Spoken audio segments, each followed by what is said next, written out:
Well, hey kids, welcome back to Smith Motor Works. What we got behind me here is a little Benchtop English wheel. Several companies make a twin to this if it's not exactly the same part right out of the box.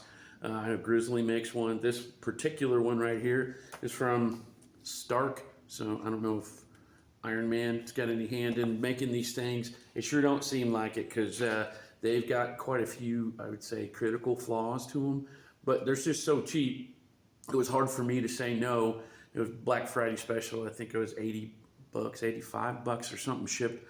I figured if nothing else, at least I got the anvils. I can do something with that. And as I found out, yeah, it's the rumors are true. It's kind of a piece of garbage, but a lot of these things, these lower cost shop tools that you get from your Harbor Freight and Northern Tool and whatnot that are got these crazy brands you never heard of. They're kind of a kit, I like to say. It's got all the pieces there. It just doesn't work really well out of the box. And if you're expecting to pick one of these up and start wheeling right away and getting some results, you'll get some results, but it's not what you want, I would say. So what we're going to do is we're going to fix one of the big flaws here, and that's the tracking error that it has on the lower here. And this is the finished state here. You can ignore this, kind of temporary setup here. It's rigid. It's actually strapped to the backside of my polishing hammer that I have on a mobile cart. But it's going to stay on this cart. It works great. But we'll do something a little more elegant to when we get some free time, whenever that comes. But in the meantime, let's check out what we're going to do to this thing. How about it?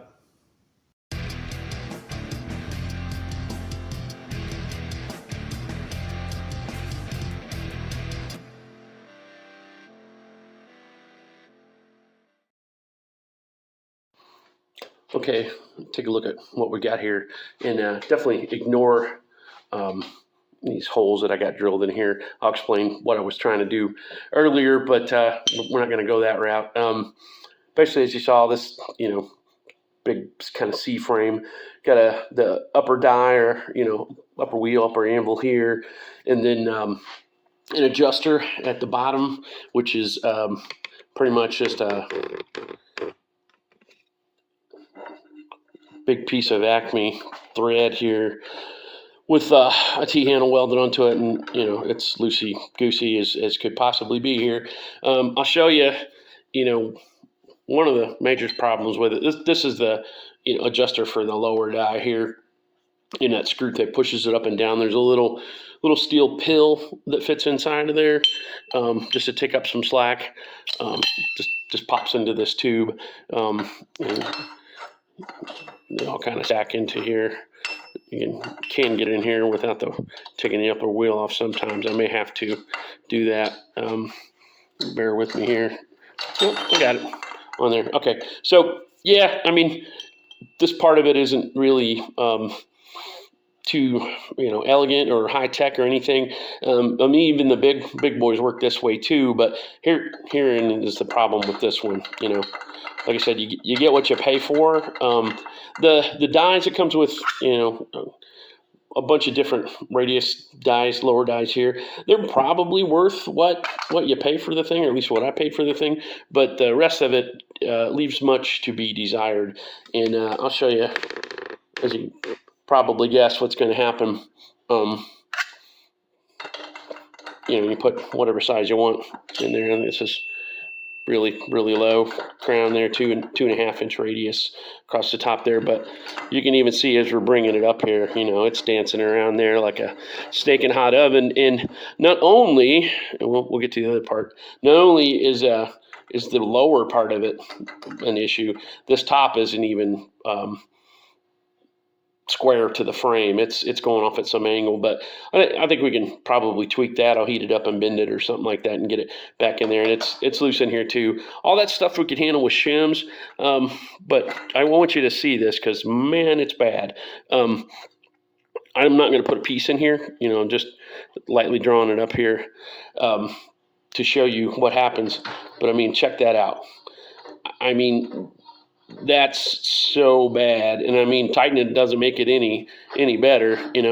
So if you're trying to wheel a piece in here, you know, the accuracy, the tracking here, this is, it's just not happening at all. So that's the big failing of this part. But like a lot of these, you know, Harbor Freight, you know,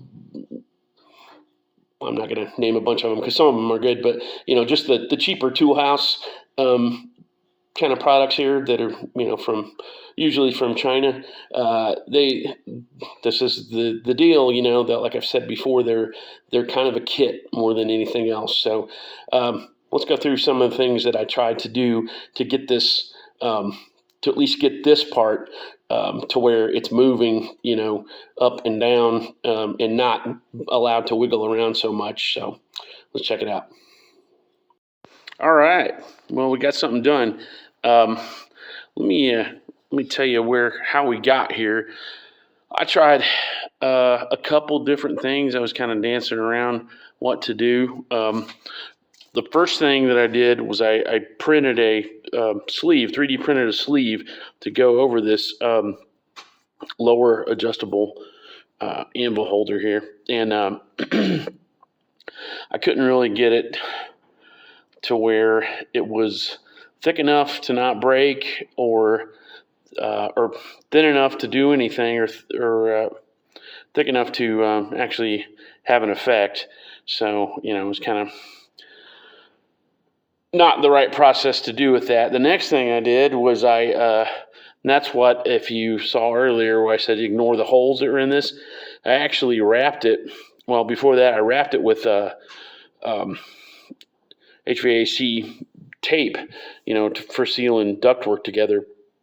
And it's pretty thin, and I kind of, you know, went layer by layer until I got it right. Well, the problem was the drag on it was so heavy that it just, when you get it to where it would actually have a good effect on it, it would start scraping itself off as you were adjusting it, and so that didn't work.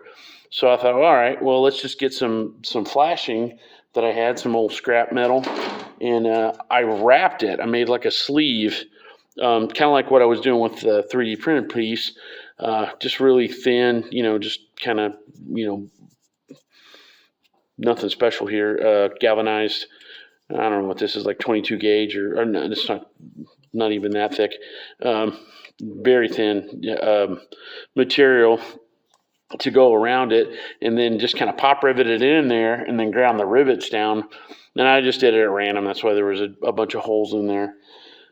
Well, that sort of worked, but it also had kind of the same issue as the tape did. It would kind of conform to the inside of the tube as I was moving it. So I think I was laying in bed one night, and I thought, you know, I'm making this too hard on myself. There's probably precedent. And I had seen at school where I teach, we have a pretty nice Eastwood English wheel, and it has little adjusters on it, little kind of wing nut adjusters, like one on each side.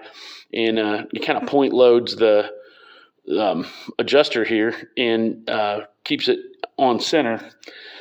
And I thought, well, that's, you know, okay, but you know, that's going to do the same thing. It's just going to eventually dig into it, and you're going to keep having to play with it. I don't think the new ones have that, but it does work. And I kind of tried it, actually. I made some little handles. I cut some bolts down and put these knobs on here, and kind of, you can see the red Loctite on there, and drilled and tapped some holes in this. And I actually have 4 holes going all the way around it. Well, what happened was, you know, that acted as a fulcrum where I had this point load on here. And so it did hold it straight, but as soon as you started moving it, it would rock on those points. Instead of rocking on, you know, the top here, I just moved the, you know, movement down a little bit. And I was like, well, okay, let's put 2 in there. So that's why there's 2 holes in here. And I thought, that's going to work. Well, it did and it didn't, because again, it was another point load and a huge amount of drag on there, even though it was toolless, which I love. You know, you can just grab this with your hand and turn it.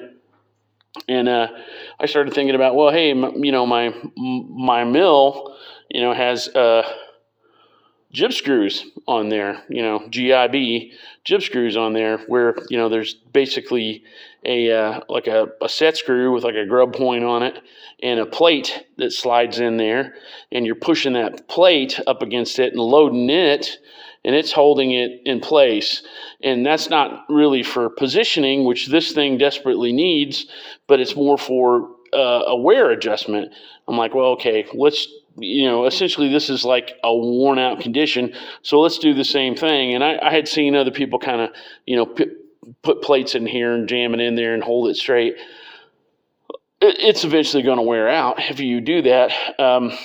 So what I did is I made it adjustable. So you can see here,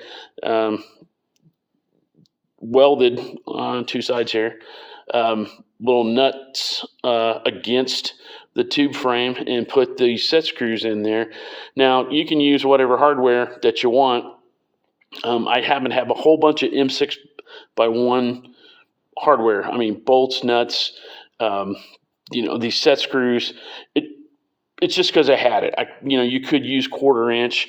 I mean, you could use something even a little bigger. I mean, you don't want to get crazy, because this is something you don't want to be able to put, grab onto and put a whole lot of load on. But, now what I've got is something that is adjustable. I can, drill a hole or put a magnet on here and hold this hex key on here. And these are little pieces of that same flashing material that are stuck down in there.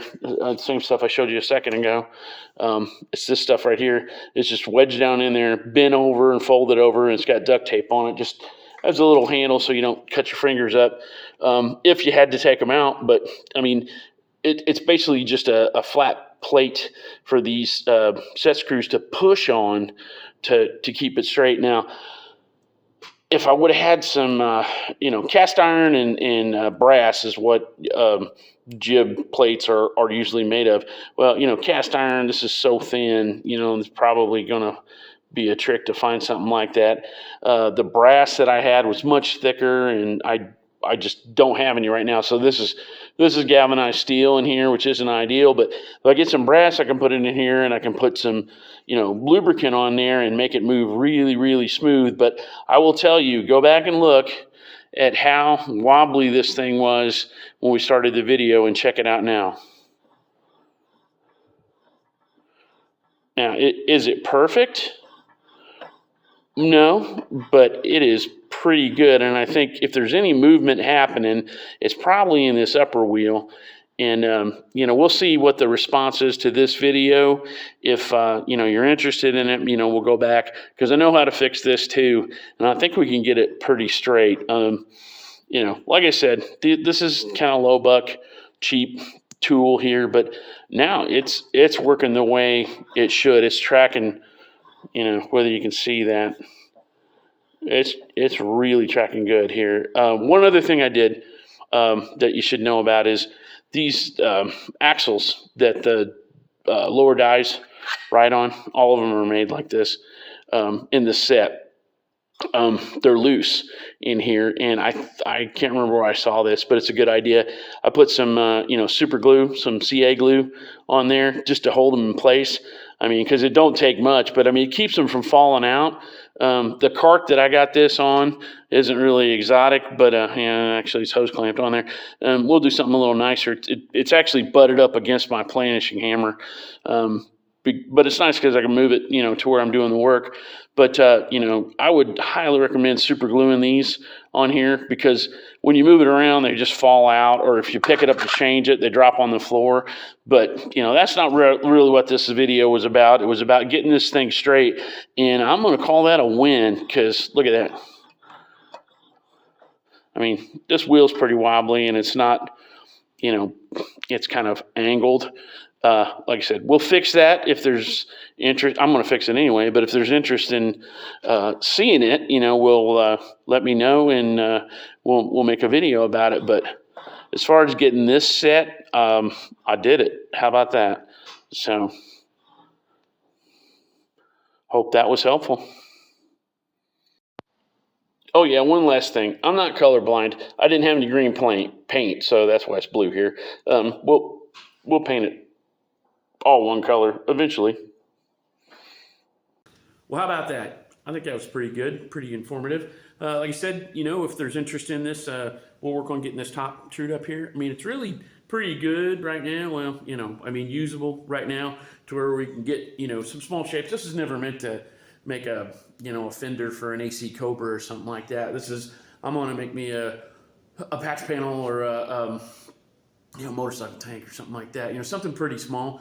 Although I suppose you could, if you had enough pieces and you wanted to TIG weld it all together, anything can be done. I mean, you know, they built Indy cars with a wood stump and a hammer back in the day. So you can do with what you can, but out of the box, as you saw, yeah, you know, probably going to do more harm than good. But I think we can get this tuned up to where it's passable. And I got parts to build a much larger English wheel, but you know, and when I do, I probably won't ever get rid of this because it's just kind of nice. It's out of the way. You can wheel it right up, literally wheel it right up to the work, move it right up to where you're working, and get it done. And you can't really do that with a, you know, a full size one. At least not as easy. So anyway, hope you got something out of that. Thanks again for watching, and you know, remember to do that homework. You gotta like, subscribe, share, comment, all that stuff. We're going to keep doing it anyway, but we'd like you to be along for the ride. So we'll see you next time on Smith Motorworks. Thanks, everybody.